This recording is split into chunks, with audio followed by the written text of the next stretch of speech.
Taxas de juro do Banco Central Europeu voltam a subir e atingem o nível mais elevado de sempre. Josep Borrell deixa recado a Sérvia e Kosovo após mais uma tentativa de aproximação falhada entre os dois países. Lampedusa transfere migrantes para outros pontos de Itália depois de a população da ilha ter duplicado em 48 horas.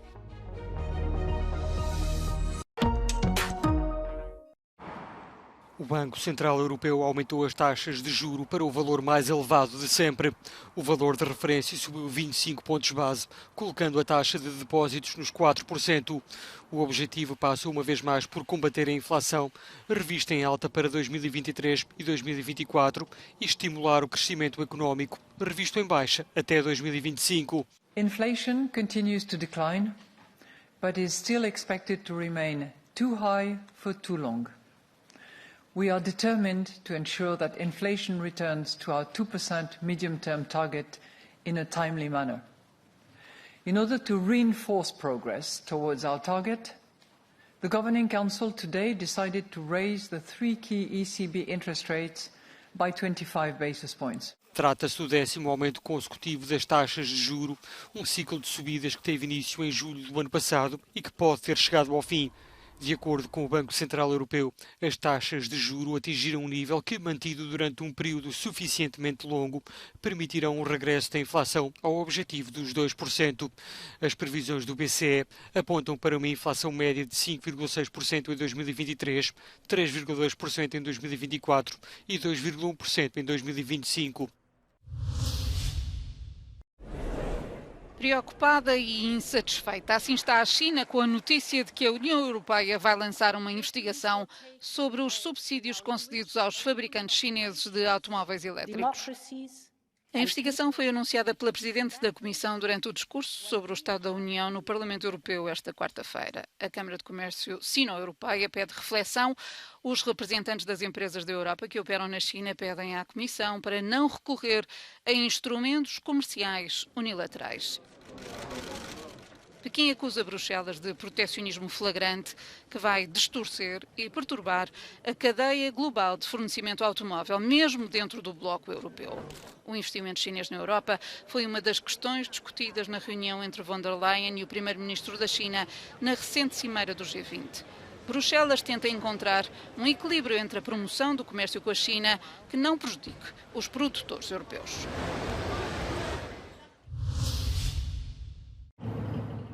O Parlamento Europeu põe o presidente da Bielorrússia no mesmo saco que Vladimir Putin no que toca a crimes contra a Ucrânia. Os eurodeputados consideram que Alexander Lukashenko é cúmplice do presidente russo e que os dois devem ser investigados pelos procuradores internacionais. Numa resolução adotada esta quarta-feira, o Parlamento pede ao Tribunal Penal Internacional para que emita um mandato de captura para o líder bielorrusso. Lukashenko é acusado de conivência com o que qualificam como agressão injustificada da Rússia e, por isso, dado como responsável direto da destruição e dos danos causados à Ucrânia. Tal como tinha feito com Maria Belova, a comissária russa para a infância, o Parlamento Europeu põe Lukashenko como culpado da transferência ilegal de crianças. O regime de Minsk é acusado de participar na deportação forçada e acolhimento de menores ucranianos naquilo que a Rússia chama de campos recreativos. Os eurodeputados pedem ainda o reforço das sanções contra a Bielorrússia. Não parece, mas esta é uma estação de metro em Kharkiv, a segunda maior cidade da Ucrânia, a cerca de 25 km da fronteira com a Rússia. A ameaça da guerra persiste, mas na cidade mais de 1000 alunos puderam voltar este ano letivo a ter aulas presenciais. Há aulas para diversos níveis de ensino. Igor Rastorgi está no 11º ano. Після 2 років онлайн навчання це дуже гарно, коли приходиш і бачиш очі та чуєш не через динаміку, а через уші та в принципі так легше навчатися. Esta escola está preparada para receber 400 alunos. Os do 11º ano preparam-se para um teste multidisciplinar que lhes pode abrir as portas do ensino superior. Батьки задоволені, що діти мають змогу офлайн вивчати основні предмети, готуватися до мультипредметного тесту. Для батьків це важливо і для дітей, бо комунікація в наші часи, от в такій ситуації, вона дуже важлива для дітей, соціалізація необхідна, бо за час ковідний і за час війни діти дуже відвикли працювати отак у групі, в команді. Muitas escolas na Ucrânia têm sido bombardeadas pela Rússia. Em Kharkiv, restam pouco mais de 120 em condições, mas devido aos bombardeamentos na região, o município decidiu jogar pelo seguro e instalou dezenas de salas de aula em pelo menos 5 estações de metro. E as crianças puderam voltar à escola, mesmo em tempo de guerra.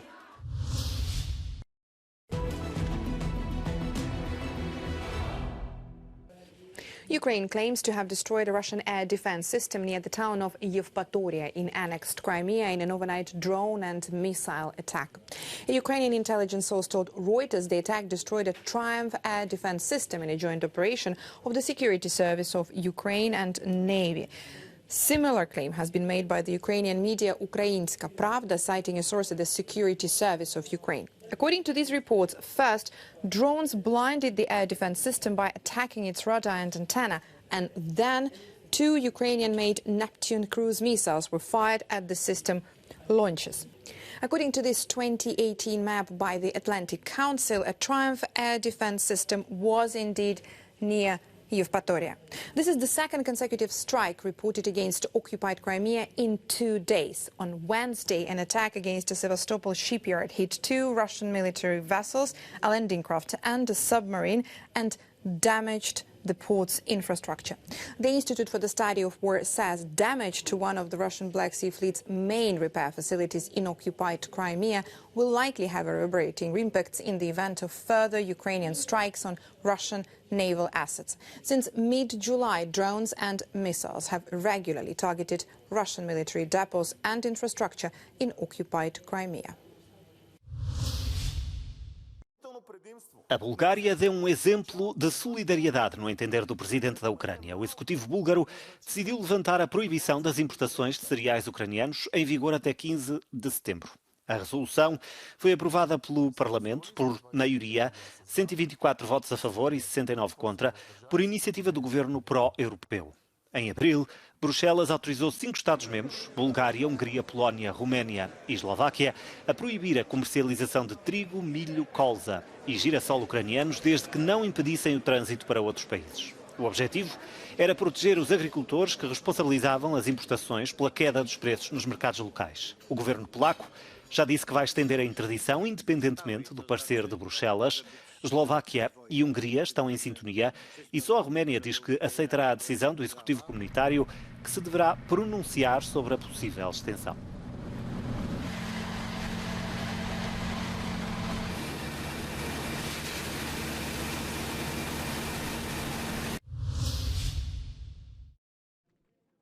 Sem uma normalização das relações, não haverá um futuro para Kosovo e Sérvia na União Europeia.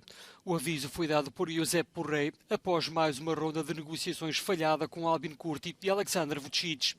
Para o chefe da diplomacia europeia, Pristina e Belgrado correm o risco de ficar para trás e o tempo está a esgotar-se. Bruxelas tem vindo a promover a aproximação dos dois países, mas perante a intransigência de parte a parte, a paciência parece estar a esgotar-se. Some steps were taken by Kosovo, and we welcome them.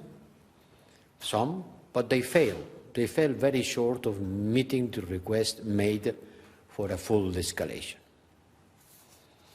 Today, we again urge both parties to take immediate action in the north of Kosovo to de-escalate the situation, to avoid any further destabilization, and to enable new early local elections to take place immediately. O Kosovo exige que a Sérvia dê o primeiro passo ao reconhecer a sua independência, cenário rejeitado por Belgrado. A tensão cresceu após as autárquicas kosovares em abril, boicotadas pela comunidade sérvia, maioritária no norte do Kosovo.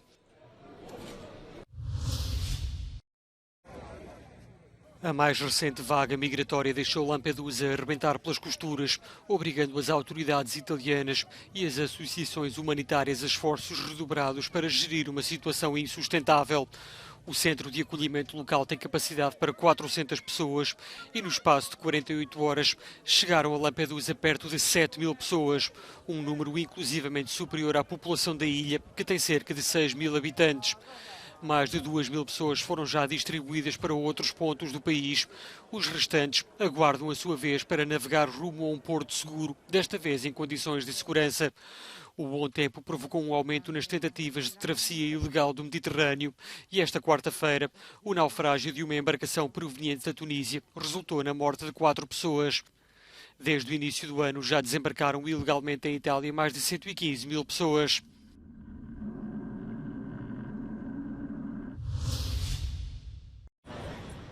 Bill Gates, Mark Zuckerberg ou Elon Musk. Em Washington, mais de 2 dezenas de líderes das gigantes tecnológicas e da sociedade civil reuniram-se para discutir inteligência artificial. O fórum para debater desafios e oportunidades foi organizado pelo senador democrata Chuck Schumer.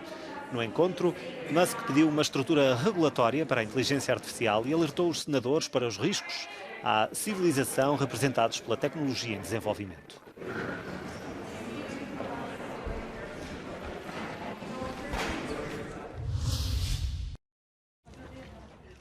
A Liga Feminina de Futebol em Espanha pode finalmente arrancar. Sindicatos e patronato anunciaram ter chegado a um acordo para pôr fim à greve e que prevê um salário mínimo de 21.000 euros para a época 2023-2024, que será aumentado também nas 2 épocas seguintes.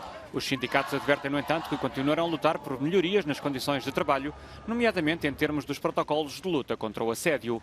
A greve decorreu num momento de escândalo no futebol feminino espanhol, depois do beijo forçado do ex-presidente da Federação, Luís Rubiales, à jogadora Jenny Hermoso após a vitória no Mundial.